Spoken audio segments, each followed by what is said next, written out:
DreamWorks Megamind in 3D. La conférence de presse de Megamind, le nouveau film d'animation des studios DreamWorks Animation. Et je vous demande d'accueillir et d'applaudir tout d'abord le réalisateur, Mr. Tom McGrath. Coming straight from behind the curtain. Welcome, sir. Right here. Accompagné bien sûr de Will Ferrell, la voix de Megamind. Coming up with your tea, what a nice touch. Bien sûr, les voix françaises du film. Géraldine Nakache qui interprète Roxanne Ritchie. Bienvenue Géraldine, avec son compère et complice Kad Merad qui interprète bien sûr la voix française de Megamind. Et il nous fait l'honneur d'être parmi nous aujourd'hui, Monsieur Jeffrey Katzenberg, le président des studios DreamWorks Animation. Welcome, sir. Thank you for bringing Megamind to us, and the first question will go. First question here. Oui, bonjour. Ma première question porte sur les dessins animés. Ça ne concernera peut-être pas les deux professionnels qui sont aux deux extrémités, mais je voudrais savoir quels sont les dessins animés qui ont marqué votre enfance et surtout si ces dernières années vous avez suivi l'évolution du genre animation et du dessin animé en général. Well, this is the question really for most of you, maybe not for the big pros that are here, but for the actors. I mean, what do you think that has happened in the evolution of the animation genre so far, and how do you view it? And also, second part of the question, what were your favorite animated films as you grew up? Come on, Will. Well, it feels like there weren't that many animated films growing up. They've kind of come to the forefront in the last 20 years, 15 years. So I don't have a favorite one. And, oh, Pinocchio. Pinocchio. Which this movie is pretty much based on Pinocchio. Yeah. Alors, Monsieur Will nous dit, eh bien, en fait, il n'y avait pas tant de dessins animés que ça lorsque je grandissais, c'est-à-dire il y a à peu près 15-20 ans. Et puis, évidemment, Tom de Lusflé, si, tu en as vu un, c'était Pinocchio. Et Will de rajouter, bien sûr, en un clin d'œil, et ce film, Megamind, est basé sur Pinocchio. Bien sûr, ce n'est pas tout à fait vrai. What was your favorite film, Tom, when you were growing up as an animated film? Huh. That's a tough one. Somebody's got to answer it. You know, one of the things that affected this movie, I think, is Max Fleischer. I don't know if you remember him, but he did the first Superman animated. The first superhero animation was done by Max Fleischer, and you know, and just the spectacle of the animation and the scope and the broadness. We actually looked at those old animations and you know, brought a little bit of it to Megamind. Alors en fait c'est vrai que pour moi s'il y a quelqu'un qui m'a influencé en tout cas pour Megamind, eh bien c'est Max Fleisch qui a été le premier vraiment à créer en animation un super-héros. Et nous avons regardé un peu ces anciens films pour justement créer Megamind. Et donc il y a un petit peu de Max Fleischer dans Megamind. What about, I mean, you have been the Megamind behind extraordinary animated films, so to speak. So what about your favorites? Well, mine actually was Pinocchio. Alors Jeffrey nous dit, eh bien moi c'est vrai, en fait, mon préféré c'était Pinocchio. I actually think Pinocchio, in many ways, was among Walt Disney's greatest films. And it is, I think, in many ways, just the absolute perfect blend of a beautiful story, an extraordinary adventure, use of technology at its time that created images that even today are unsurpassed, and incredible music. And so I think it may be Walt Disney's best movie. Alors en fait c'est vrai, alors donc pour moi nous dit Jeffrey Katzenberg, eh bien c'est Pinocchio, je crois que c'est probablement un des plus merveilleux films de Walt Disney et il y a peut-être là presque la perfection absolue parce qu'il y a ce mélange d'une histoire qui est très belle, d'une aventure extraordinaire, d'une utilisation de la technologie qui à l'époque était totalement révolutionnaire et je crois que paradoxalement, elle n'a pas vraiment été surpassée. Et puis, bien sûr, cette extraordinaire musique. Donc, à mes yeux, peut-être Pinocchio est-il le chef-d'œuvre de Walt Disney. Quant à vous, Géraldine et Cad, alors vos préférences, où vont-elles? C'est Pinocchio. Pardon, on n'est pas... Non, moi, honnêtement, c'est certainement Aladdin et le Roi Lion. Ouais, le Roi Lion. Ouais. Je rêvais d'être Simba. Well, she was dreaming to be Simba, that's it. And what about you, Cad? For me, in French. En fait, j'ai cherché pendant toutes les explications de chacun. Moi, je crois que c'est les Barbapapa, moi. Ah, les Barbapapa. You know Barbapapa? Yeah, sure. Ah, moi, les Barbapapa, c'est... Même encore, je continue de regarder les Barbapapa. Et sinon, évidemment, les grands Disney, évidemment. Moi, ça serait plus les Aristochats, peut-être, pour la musique. Ah, voilà. All right. Aristocats. Autre question? Oui, le micro est là. Oui, c'est une question à Tom McGrath. Lorsque vous avez envisagé ce personnage de Megamind, c'est un personnage de méchant, mais dont on s'aperçoit qu'il ne l'est pas autant qu'on pourrait penser qu'il l'est. Alors comment, dans le dessin en particulier, faire en sorte que à la fois sa méchanceté soit patente, mais qu'il y ait une possibilité qu'elle ne soit pas aussi absolue qu'on le pense, que ce méchant soit finalement un gentil? Well, Tom, this is a question for you. When you first, thought in a way of Megamind, which is a character which is both an arch-villain, so to speak, and yet you feel he's not that bad of a guy, so to speak. How did you, in the drawing, in the design, immediately find the balance between the evil that he represents and the idea that maybe he's not such a bad guy? Well, even from the concept of the movie, it was very important that as an audience we relate to the villain who normally we hate, you know.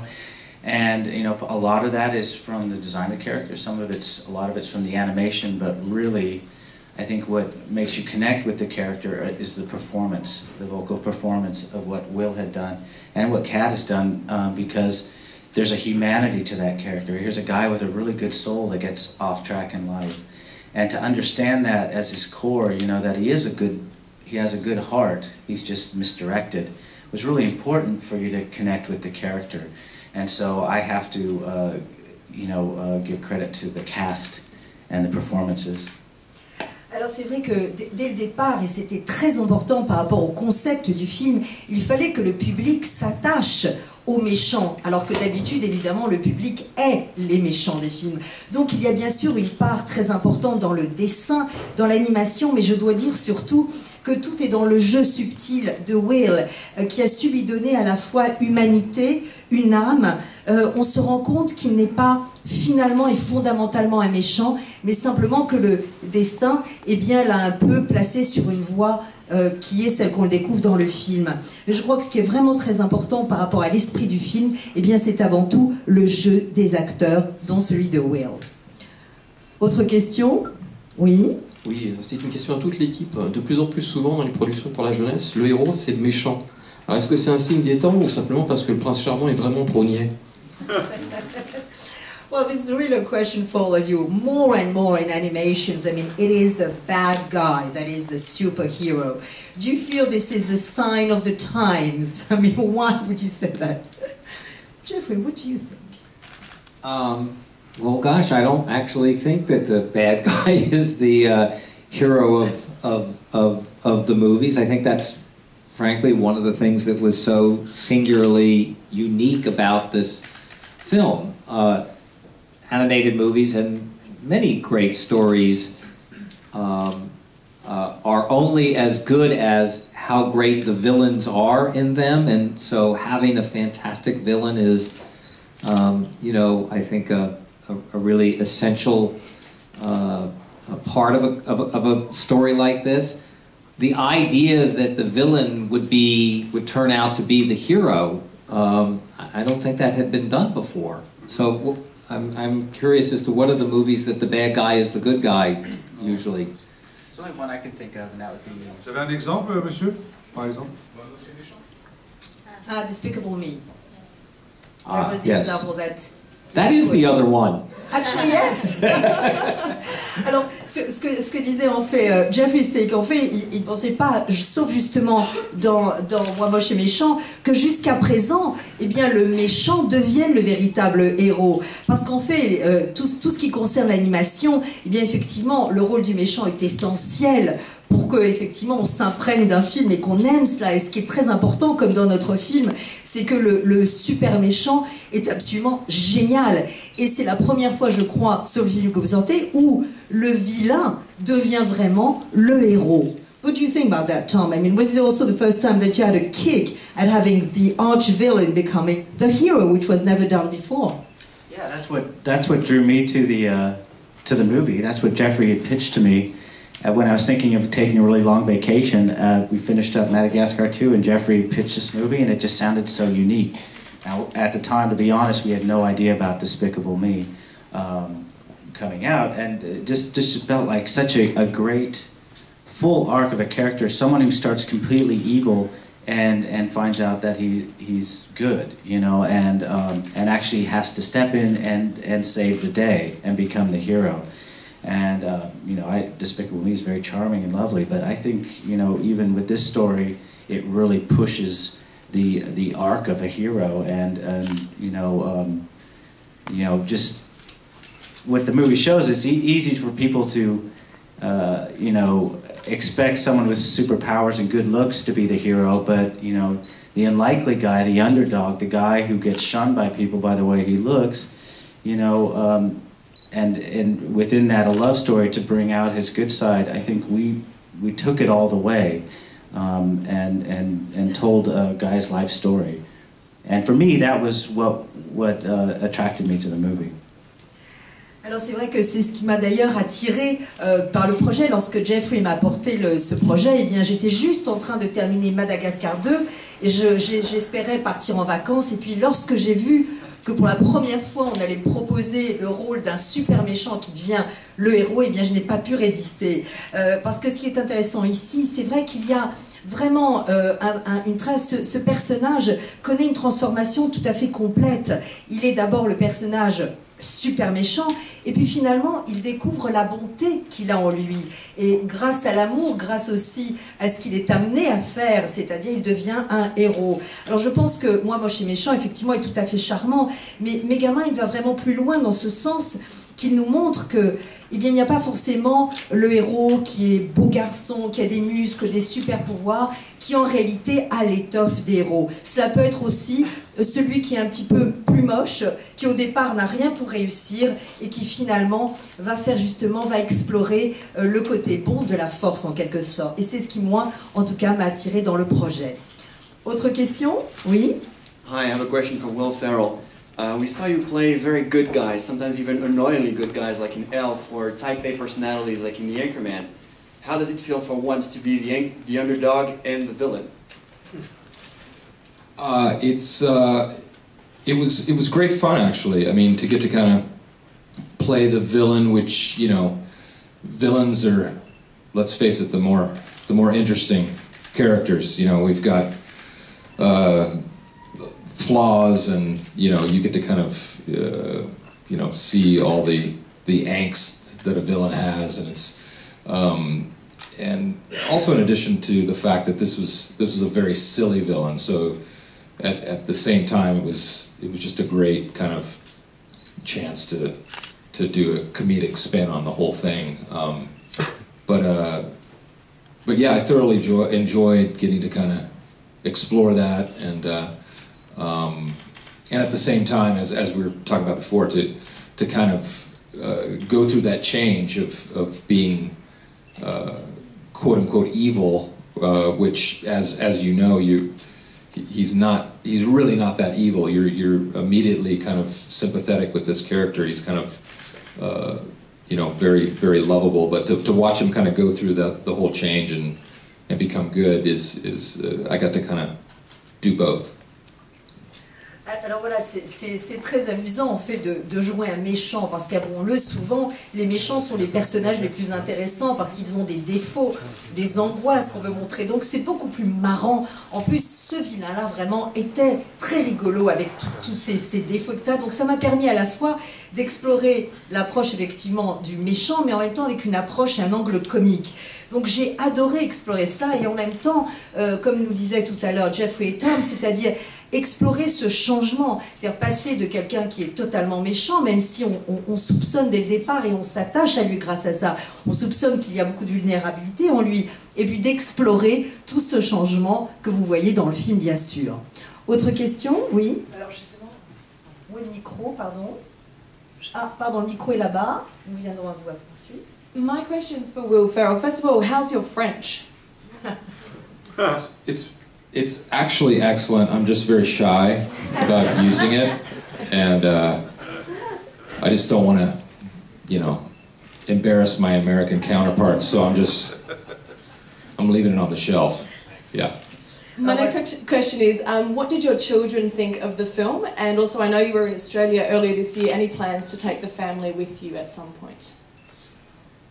This is, you know, another fun aspect about doing an animated movie was this was kind of the first, my kids are still relatively little, so, but this was the first movie that they were actually, had a genuine interest in seeing, and you know, I think they had a great time going to the premiere, and you know, it's such a spectacle, and they kind of still were trying to add up, you know, is that really you doing the voice and all those things? But it was great. It's fun to get to be able to obviously take them to something that I've done, and I think there, even though my 6-year-old, his critique of the movie was that he felt it was fine, that I did fine. Tough love. Yeah.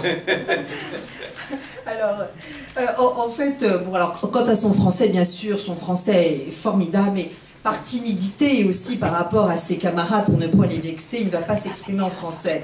Quant à ses enfants, parce que la question portait, est-ce que ses enfants ont aimé ce film? Et voilà, eh bien, Owen disait qu'en fait, ils sont encore assez petits, et c'est la première fois qu'un film dans lequel ils jouent semble les intéresser vraiment. Mais, et à la première, ils se sont éclatés parce que c'était vraiment un vrai show. Alors, leur seule question, c'est, parfois ils se demandent, bon, est-ce que c'est vraiment toi qui fais la voix du méchant? Mais je dois dire que mon garçon qui a 6 ans, eh bien, a une critique très juste, il m'a dit juste « fine ». Donc, c'est-à-dire c'est « ok ». C'est ce qu'on appelle un peu l'amour vache. Voilà.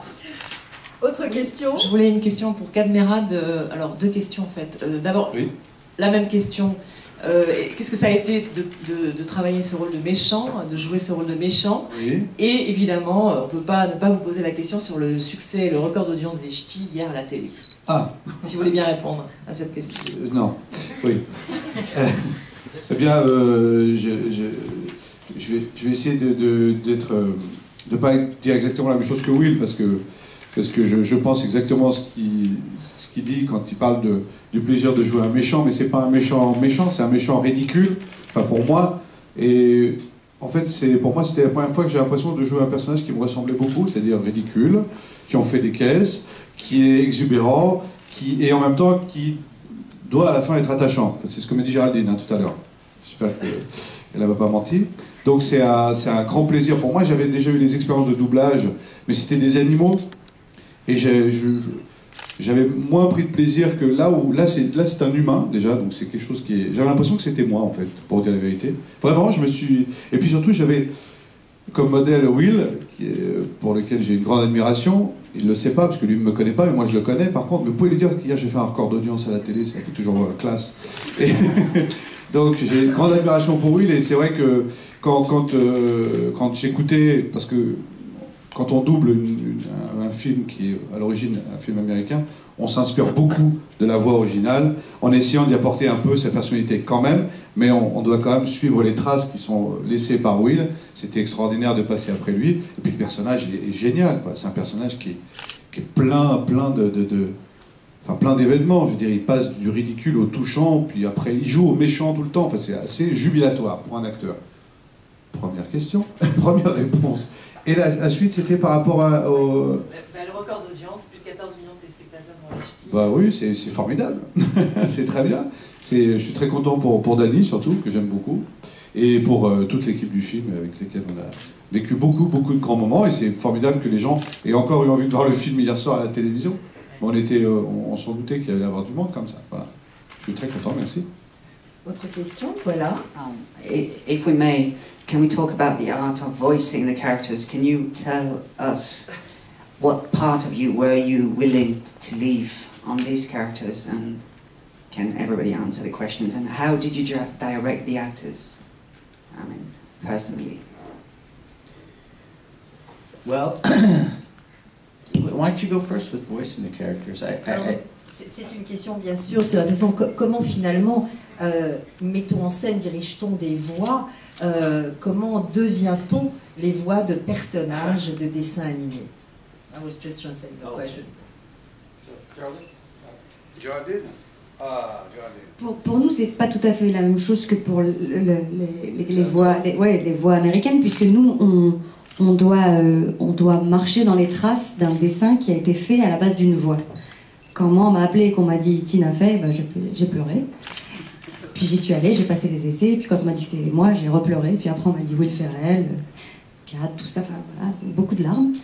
Et ensuite, l'idée c'était de se dire comment être fidèle à ce qui a déjà été fait, et ensuite comment être au moins aussi bien que ce qui a déjà été fait.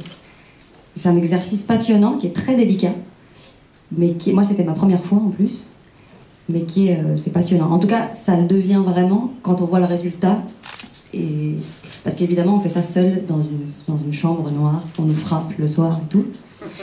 Et non, c'est un exercice très particulier.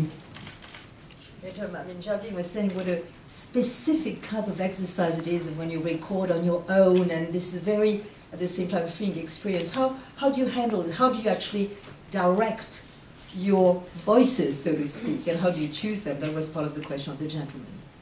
Oh, okay. I always had a huge crush on Geraldine, so I was so shy around her anyway. But, you know, with casting the movie, you know, we listen to the voices, because that is, you know, you find these rich, unique voices. We actually put up a drawing of the character, and we listen to people, great actors and comedians who we think would be a good voice, and we listen to hear that voice come out of our designs. And I think, you know, speaking even in the translation of it, you know, what we get out of the performance is so important to the movie, and the more the actors can make the words their own, the better it is for us, because you get a genuine sincerity when actors do that, or improvise as Will does, or as Tina does.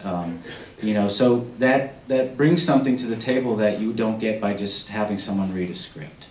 And that's part of our casting too, is to have a collaborative process. And I know in the translation of these movies, Geraldine and Cad, they take the spirit of the performance, but they do make it their own. They are not just imitating what other actors had done.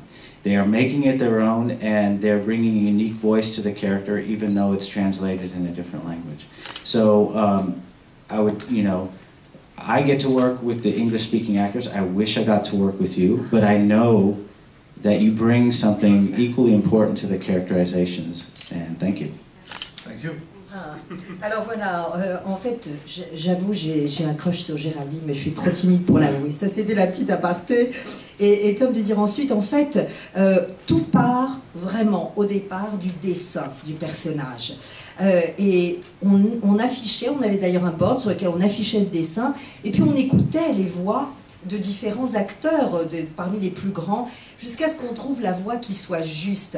Mais ce qui est important pour nous, c'est que les acteurs que nous choisissions s'approprient vraiment le dialogue, qu'ils fassent leur, qu'ils qu'il y a écrit sur la page. Il y a eu beaucoup d'improvisation de la part de Will, de Tina, et c'est beaucoup plus intéressant que simplement lire la page. Mais c'est un travail de collaboration, vraiment. Et je dois dire que Géraldine, comme Cad, je le sais, même si je n'ai pas eu la chance de pouvoir travailler avec eux, les diriger, eh bien ils se sont eux aussi emparés des personnages et ont en quelque sorte fait sienne ces voix. Ils se sont appropriés des mots. Ce n'est pas simplement de l'imitation, c'est vraiment s'approprier un ton, trouver l'esprit du film. Et j'espère que, même si je n'ai pas eu la chance de travailler avec eux, mais je suis sûre qu'ils ont donné une vérité, une authenticité et un ton au film, et je les en remercie. Autre question? Here. To Will Ferrell. How did it feel to be the enemy of Metro Man in the American version, Brad Pitt? How did it feel? Well, it's clearly known there's been a long-standing rivalry between me and Brad Pitt. Do you want to translate that part? Oui, bien sûr. Alors la question c'est, en temps, bien sûr que Metro Mind, eh bien votre ennemi c'est Metro Man, Brad Pitt. Yeah. Comment fait-on lorsque l'on a un tel adversaire devant soi? So I think it comes with a great sense of relief that we finally settled it with this film. I know for Brad and I, we can finally. Didn't you give Angelina Jolie to Brad? I did. I arranged that whole thing to happen. Alors voilà, Will de répondre, comme vous le savez tous, il y a une rivalité qui dure depuis des années entre Brad et moi. Donc je peux dire que grâce à ce film, c'est un soulagement. Nous avons enfin débattu, combattu, et maintenant on sait qui a gagné. Et Jeffrey de rajouter, mais d'ailleurs ce n'est pas toi, Will, qui a présenté Angelina à Brad. Et oui, d'ailleurs c'est moi, j'ai tout arrangé, c'est moi. Voilà. Autre question? Oui? Ah, ici? En fait, à chaque film d'animation, il y a maintenant un nouveau défi technologique. Je voulais savoir quel avait été comment ça a été surpassé comment ils se sont surpassés sur Megamind, et quels étaient les projets pour DreamWorks, quelles étaient les surprises qui nous attendaient pour la suite. Well, this is a film really for both Jeffrey and Tom. I mean, each new animation film takes the bar higher with new technical challenges. Which ones did you have really to face with Megamind, and also which ones are the future challenges of DreamWorks? Well, I think, what's amazing is, and why I love working at DreamWorks, and is because Jeffrey always gives us the best tools and the most state-of-the-art tools. And for me, that's just the most amazing place to work, because it's cutting-edge technology. And just to give you an example, Madagascar took place in New York, and we couldn't actually render the city because it would crash all the computers. And it was actually a miniature that we'd photographed and done as a painting. 8 years later, a short 8 years later, we can render an entire city down to the smallest detail. And not only can we build the city, we can also, there's guys who wrote software that we can destroy the city, because that was crucial to the film. And 8 years is not a long time, but it is just amazing, and I'm constantly amazed by how quick technology can keep up with the imagination. Alors c'est vrai que c'est incroyable, et c'est pour cela d'ailleurs que j'aime tant travailler chez DreamWorks, parce que Jeffrey nous donne vraiment à chaque fois les meilleurs outils, les plus modernes, les plus performants, et donc c'est vraiment un lieu de travail extraordinaire. Je vous donne juste un exemple. Il y a 8 ans, et 8 ans ce n'est rien, lorsque je réalisais Madagascar, eh bien ça se passait à New York, mais on ne pouvait pas utiliser les dernières technologies pour avoir New York, l'animer comme cela. Et donc on avait dû faire une miniature et s'en servir. 8 ans seulement après, ce qui n'est rien, eh bien non seulement on a pu construire une ville avec tous les détails, mais on a pu également, grâce à de nouveaux logiciels, même la détruire, ce qui est absolument extraordinaire. Donc 8 ans, ce n'est rien. Donc c'est ça qui est extraordinaire, c'est qu'avec ce film, avec DreamWorks, il y a à chaque fois le mariage entre la technologie et l'imaginaire. Autre question? Oui, bonjour, cette question est pour Will Ferrell et Cad Merad. Étant tous les deux à leur façon des ténors de l'humour non-sensique, j'aurais voulu avoir leur réaction face aux essais de Leslie Nielsen, et si Will Ferrell sentait un peu son successeur, même s'il était prêt, le cas échéant, à reprendre son rôle de Frank Drebin pour un de vos films. What is the question for you, Will, about, you know, stepping into the shoes of Leslie Nielsen, so to speak? Can you tell us about the rest of the question, sorry?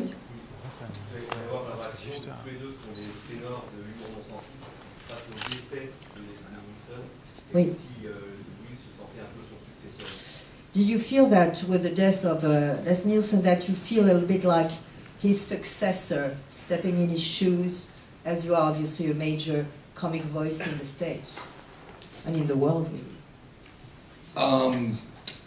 Well, I mean, you know, his passing actually is very sad, and you know, we've been talking about it a lot today, and the fact that you kind of forget that Airplane was such a groundbreaking film, and I remember watching it when I was young, thinking it kind of broke all the rules of comedy that had been established up until that point, and really kind of showed that there was, you know, a whole different way to kind of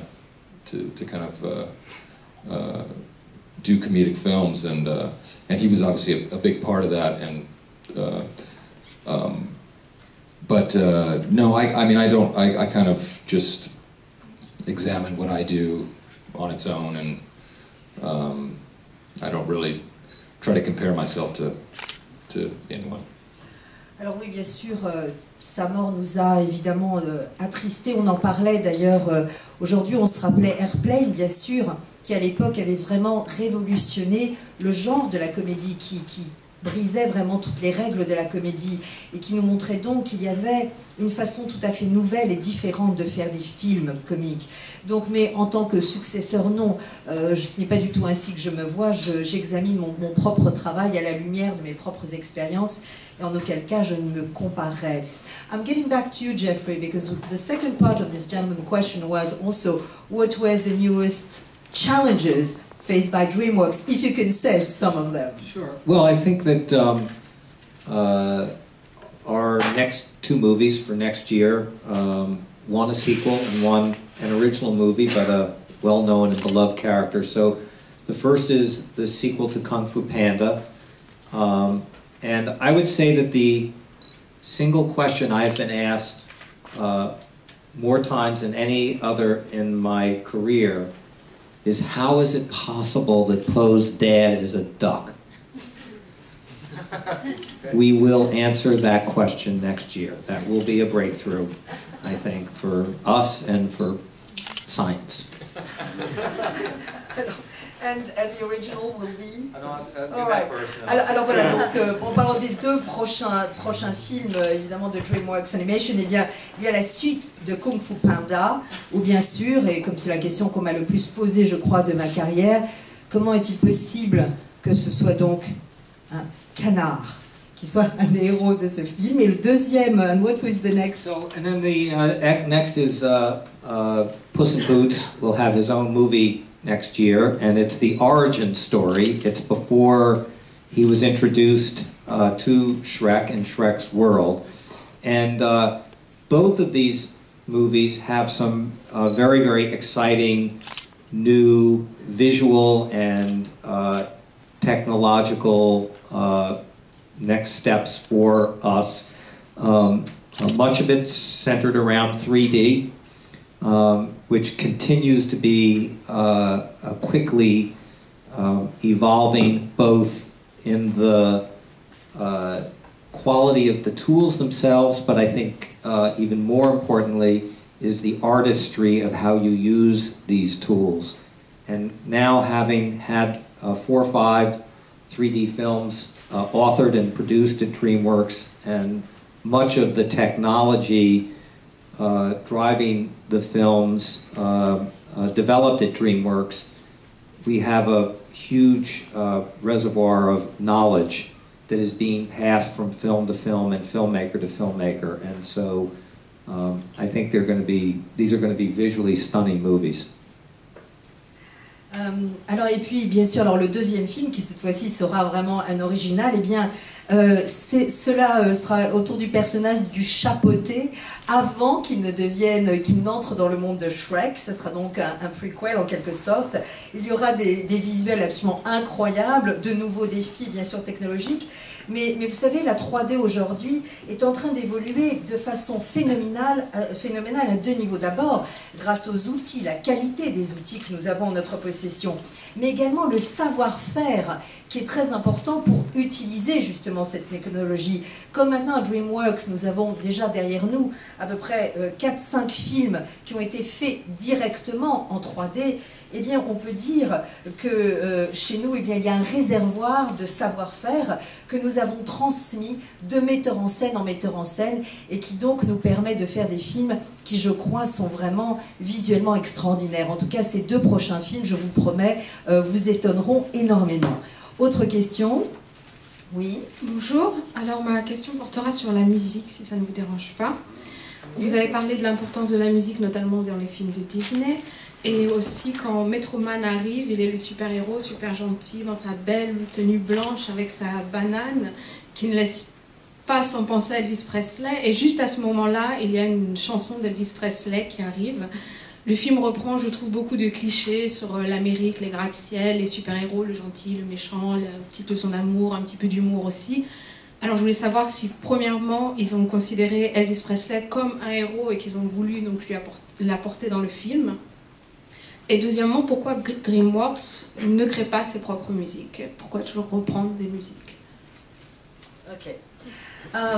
Well, let's talk about music then. Well, obviously, when you first see Metro Man here, he's superhero, white, etc., and very much an Elvis Presley kind of look. And you have obviously the music and all that. Is it because you actually consider a little bit of Elvis as being a true American hero that you put him in, so to speak? Well, yeah, I mean, this actually comes from, you know, kind of a place of rock and roll history where, you know, our idea for, you know, a good and evil rivalry would be, you know, if these characters were rock stars, and they would be celebrities if they really existed. So the idea for us is Alice Cooper versus Elvis Presley. I hope you know who Alice Cooper is, but it's the leather and the spikes versus the rhinestones and the fringe. And even musically in the movie, you know, AC/DC was considered taboo by parents. They didn't want their kids listening to it. So as part of the character of Megamind, to intimidate the crowd with AC/DC. And on the other hand, you know, Elvis, in his older days, was much beloved by everyone. So it was great to have this, you know, very popular character by competing with this underdog musician too. So even down to its roots in musical history, that's part of the movie as well. Alors d'abord, bien sûr, cela vient de l'histoire même du rock and roll. J'avais envie, effectivement, dans ma tête, on se disait, voilà, si ces héros aujourd'hui existaient, etc., ce seraient des super-héros et ce seraient des rock stars. Alors j'ai tout de suite pensé à la différence entre Alice Cooper et Elvis Presley. Nous avons d'un côté, effectivement, la banane, les bijoux, etc., de l'autre, le rock, le fer, etc. Donc, j'ai voulu que Megamind, par exemple, eh bien, il utilise AC/DC, ce qui aurait été totalement tabou, génération de nos parents, comme une musique qui intimide les autres adversaires. Et puis Elvis aussi, eh bien, à la fin de sa vie, il ne faut pas oublier que c'était un personnage extrêmement aimé. Donc j'ai voulu mettre tout cela dans ce personnage, c'est-à-dire à la fois un personnage populaire, aimé, et puis un peu l'underdog qui est là et qui lutte lui aussi. And the second part of the question was, Jeffrey, why doesn't, in a way, DreamWorks create all its sort of original music? Well, I think what we are challenged by and also excited by is how to do an animated musical today that is distinctive, unique, and very different from the 1980s and 90s musicals that we made at Disney, that I was a part of. And finding that path is actually incredibly challenging and one of the more difficult creative challenges I think that we've faced. I'll let you do that and then I'll tell you. Alors voilà, c'est vrai que c'est un des défis majeurs aujourd'hui. Eh bien, c'est peut-être, en tout cas pour nous, de créer un musical, évidemment en animation, qui est alors quelque chose de tout à fait unique, de spécifique et qui se démarque évidemment des musicals des années 80-90. Et c'est, je crois, artistiquement parlant, vraiment un des défis majeurs qui m'intéresse. Trouver cette voie-là, eh bien, c'est probablement créativement la chose la plus difficile en ce moment à mes yeux. So Howard Ashman and Alan Menken really pioneered the modern animated musical back in the 80s, and even today with Tangled, Alan Menken continues to do it, and they do a beautiful job with it. What we've always attempted to do at DreamWorks is to find our own path, to do something that would be different. And as I said, to do that and not fall in traditional Broadway musical terms and yet have people break into song is hard to do. So we actually I had presented to me last week in Los Angeles a project that we've been working on for some time, which is an amazing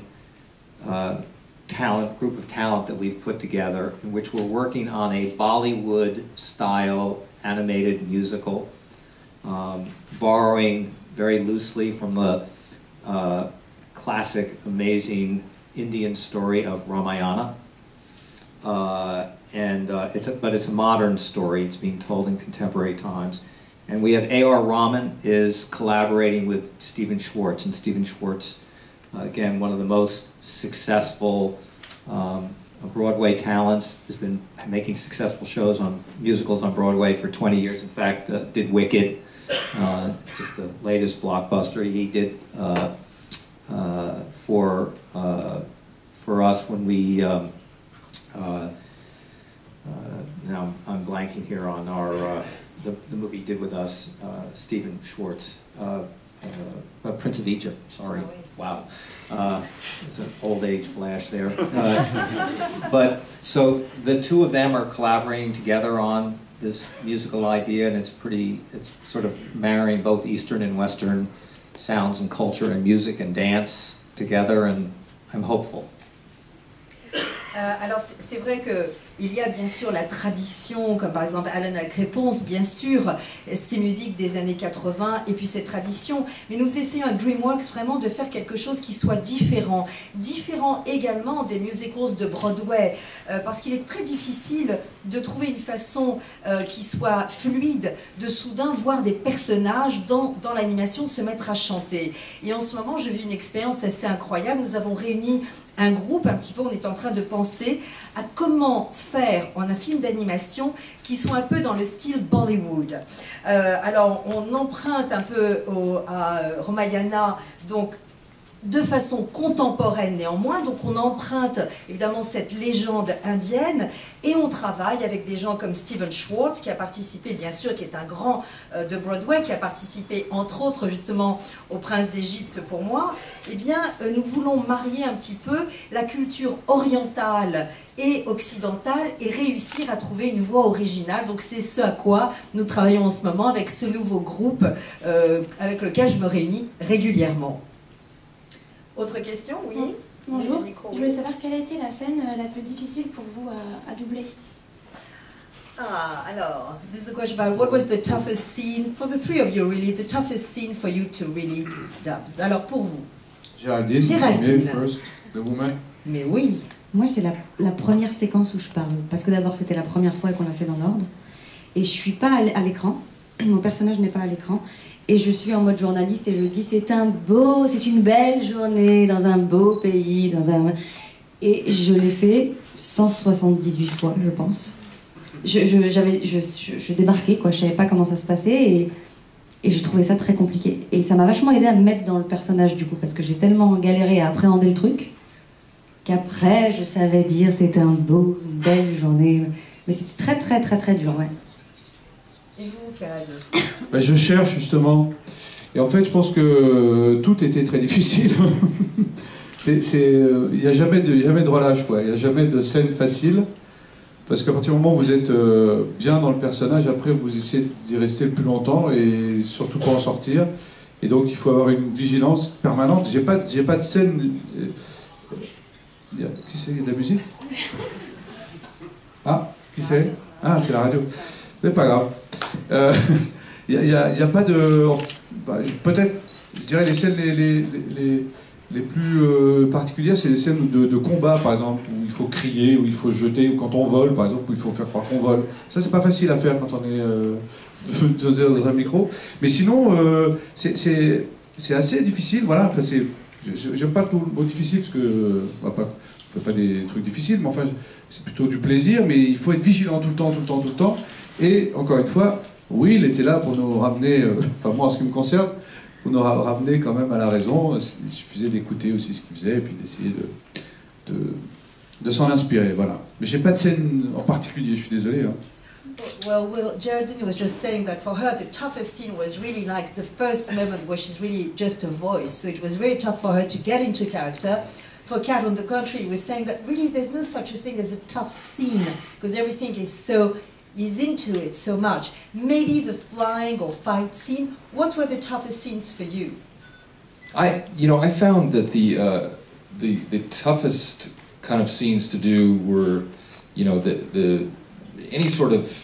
any scene that was comedic obviously was or easier to do, more in kind of my comfort zone, but the scenes where that got more emotional, any scenes where Megamind had to convey, feelings of sadness or, feeling alone, and those types of things with myself not having a lot of experience doing a lot of work in animation, I found those moments to really, I think those are the moments where Tom and I had to work the most to try to, just find the right performance, just because it's a really subtle skill to get it exactly right. I thought it was easy for you. Oh, really? Oh, okay. You just made it look easy. I think what's hard and maybe annoying for everybody is how many efforts we have to do of falling on the ground and going, ugh. Sure. And no matter how many we record, we never have enough. Sure. And we're always coming back for more, and I'm sure you had to go through it too. It's very challenging. Alors voilà, alors pour réaliser qu'en fait les plus faciles forcément pour lui, eh bien c'était les scènes qui étaient sur un registre comique puisque c'est davantage son registre, mais les plus difficiles étaient les scènes, disons, plus émotionnelles où il fallait que Megamind montre à la fois sa tristesse ou bien sa solitude. Donc en animation, pour moi, dit-il, c'était assez nouveau. Et donc avec Tom, c'est là où nous travaillons le plus pour trouver le ton juste. Donc il y avait quelque chose de très subtil là-dedans que nous trouvions. Et Tom regarde Will et dit « Mais j'avais jamais l'impression que c'était difficile, tout avait l'air simple pour toi. » Et en fait, Tom de rajouter, en fait, souvent ce qui a l'air assez simple mais ne l'est pas tellement, c'est tous ces sons, tous ces onomatopées que je ne vous retraduirai pas. Quand quelqu'un tombe, etc., eh bien on en enregistre des dizaines et des dizaines pour trouver celle qui est la plus juste. Autre question? Oui? I have a question for Mr. Katzenberg. Do you think that Megamind has the power to become the new Shrek for DreamWorks? And are you working already on a sequel?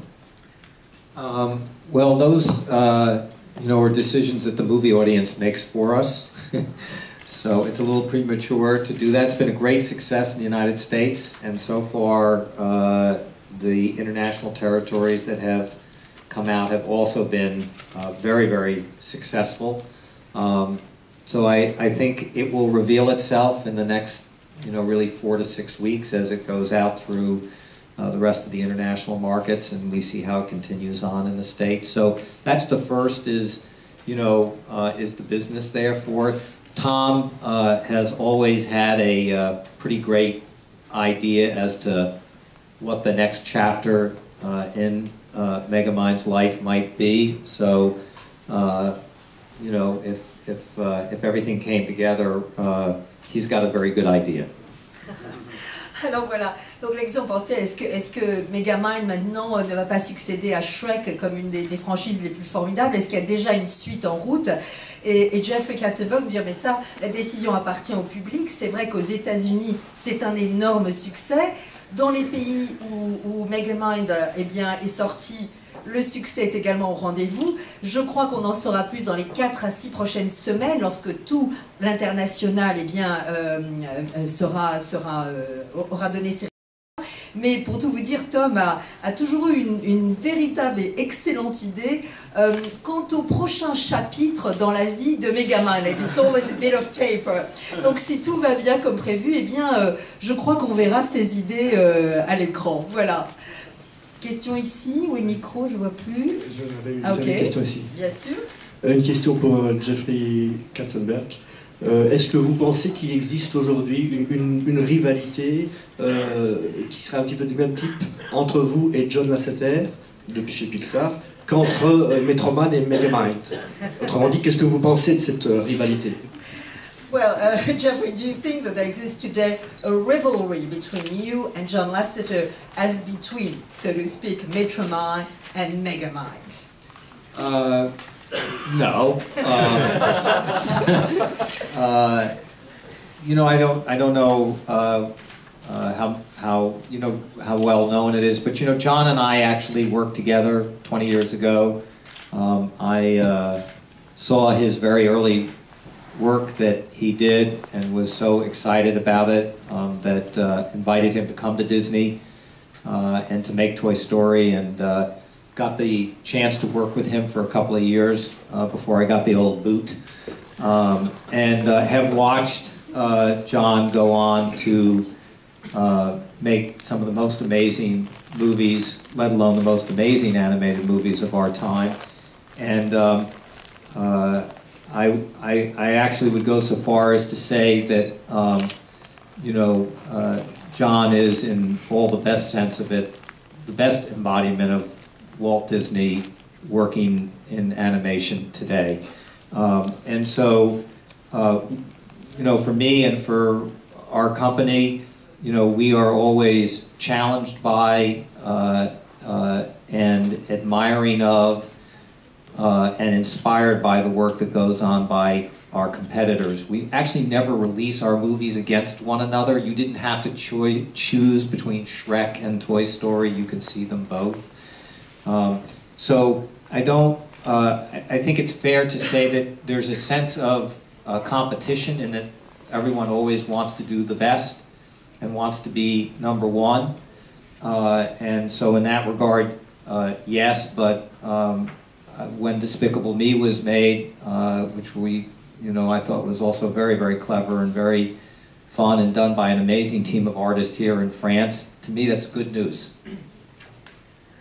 Alors voilà, alors c'est donc pas vraiment, donc vous l'avez compris, de rivalité entre John et lui, et je ne sais pas si vous le savez, mais il y a 20 ans, nous travaillions ensemble, je l'ai vu ses premiers films et j'ai trouvé son travail formidable. D'ailleurs à l'époque, je l'ai invité à rejoindre Disney pendant à peu près 2 ans, avant, comme vous le savez, que j'ai dû en partir. Donc je trouve qu'il fait un travail absolument extraordinaire, et je crois que dans le meilleur sens du terme, eh bien, il représente de la plus jolie façon qui soit ce qu'est l'animation Disney aujourd'hui. Mais vous savez, chez DreamWorks, eh bien, il n'y a pas de rivalité au sens propre. On s'admire mutuellement, on se lance des défis, on s'inspire. Il n'y a pas de compétition au sens vraiment compétition du terme. Et d'ailleurs, je ne sais pas si vous l'avez remarqué, mais nous ne sortons jamais nos films comme ça en même temps. On pouvait à la fois voir Shrek et Toy Story sans aucun problème dans tous les pays. Donc oui, bien sûr, on essaie à DreamWorks d'être les meilleurs, les numéros 1, et en ce sens-là, il y a une compétition, mais elle est amicale. Et je dois dire que même lorsque j'ai vu Moi Moche et Méchant, j'ai trouvé ça très malin. J'étais enchantée que ce soit des artistes français qui participent à ce travail. J'ai trouvé ça très bien. So for 6 years, Shrek 2 has been the #1 animated movie of all time, and now Toy Story just surpassed that, Toy Story 3, and has become the #1 movie. And you know, they should enjoy it. I'm certain that they will not be allowed to have that for 6 years. Alors voilà, comme vous le savez, pendant 6 ans, eh bien, Shrek a été le numéro 1 mondial d'animation. Aujourd'hui, Toy Story 3 a pris le relais, mais je ne suis pas sûre qu'il garde en quelque sorte la couronne pendant 6 ans. Voilà. Vraiment, dernière question. C'est une question pour le réalisateur, mais les autres peuvent répondre aussi. C'était par rapport justement à ce que finalement, ce n'est pas un film sur le danger du pouvoir. que l'on acquiert. Parce que le héros, Megamind, lui, il est tombé dedans, on peut dire, et Titan, lui, eh bien, a le pouvoir, et donc il va l'utiliser à des fins pas très nobles. Donc est-ce que c'est une parabole du pouvoir? Alors, we'll end up on your words, Tom. I mean, isn't the film also a parable of the dangers of power? I mean, Megamind and then Titan. Could you comment on that? I think beyond like a power and who has power, it's really the inside that counts. I think what the movie says to us is like it's so easy for any of us to get off track in our lives. Smallest thing can happen, we can go off this dark path. We can make the wrong decisions, the wrong choices throughout our life. But there is redemption. All you have to do is get on the right path and do the right thing for once. You can spend your entire life screwing up your life, but as long as you come back around and make that right choice, there's redemption for everybody. There's an old saying, you can't teach an old dog new tricks. We're defying that. I think it doesn't matter what age you are, you can always turn your life around. Alors voilà, ainsi se conclut cette conférence de presse. N'est pas un film vraiment sur le pouvoir. Vraiment, s'il y avait un message, le film est bien, c'est qu'il est aujourd'hui, bien sûr, facile de s'égarer, facile de prendre, de faire des choix sombres et difficiles, mais le salut est toujours possible. Et quel que soit le mal que l'on commette, quels que soient les chemins de traverse que l'on prenne, eh bien, il suffit de faire un jour une bonne et vraie décision et le salut est possible. Alors il y a ce vieux dicton anglais qui dit qu'on ne peut pas apprendre à un vieux chien de nouveaux tours. Eh bien si nous le pensons, quel que soit l'âge, quel que soit le moment dans sa vie, eh bien le salut est toujours possible, même aux super méchants. Merci infiniment de votre présence. Thank you for being with us with Megamind 3D. Thank you all.